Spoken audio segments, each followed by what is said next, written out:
ተው እረፉ። የጠገባችሁ ጴንጤዎች እረፉ። ቡትቷችሁን ቀይሮላችሁ በቃ በጣም የተወጠራችሁ ቆዳችሁ የጠበባችሁ እረፉ። የተበታችሁ አገልጋዮች እረፉ።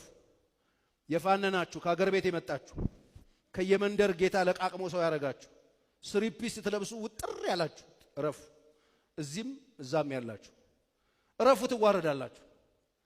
እኔ እግዚአብሔር ሲያዋርድ አይቼ አውቃለሁ። የከበሩ አገልጋዮች ሲዋረዱ አይቻለሁ።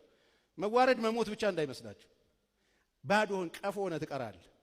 ሞገስ አልባ ትሆናለህ። እረፍ። ጌታ ሲያከብር ተከበር። ከየት እንደተነሳህ ወቅ። ማንም አይደለህም አንተ። ለጌታ የተነጠፈው የኔ ነው እያልክ ያለ እረፍ። ለጌታ የተነጠፈው ለኔ ነው እያልክ ያለ ክብር እየጠራረክ ያለ አህያ እረፍ። እንቡር ስትል አሁን ምናልባት እንጠጥ እያላችሁ ያላችሁ ሰዎች በጆሮአችሁ እረፍ እያለ እህል በረንዳ እንዳልመልስ እረፍ። አብዶ በረንዳ እንዳልመልስ እረፍ። ያው ገራባ ታቅፈህ አንድ እግር ባዶ እግር አንድ እግር ካልሲ ያረገህ መንገድ ላይ እንዳንገናኝ እረፍ። ክብር የምትፈልግ ከሆነ ተከበር። እረፍ። ፊን የምትል ሰውዬ እረፍ።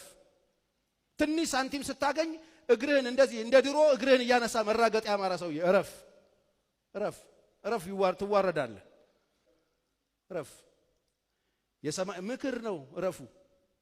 የሰራዊት አምላክ እግዚአብሔር ነው የሚናገረው። እረፉ። እግዚአብሔር ሲያከብራችሁ ተከበሩ። ዝማሬው የጌታ ነው። እኔ አይቻለሁ። አንድ ቡሽሪ የሚባል ያበደ ነብይ ቁጭ ብሎ ያመለኩ እግሩ እንደዚህ ያለጋ አምልኮ ሲቀበል አይቻለሁ። ቪዲዮ አሳይተው እንደዚህ ቁጭ ብሎ ሶፋ ላይ ያመልካሉ። ዱቄት ነህ አንተ። እረፍ።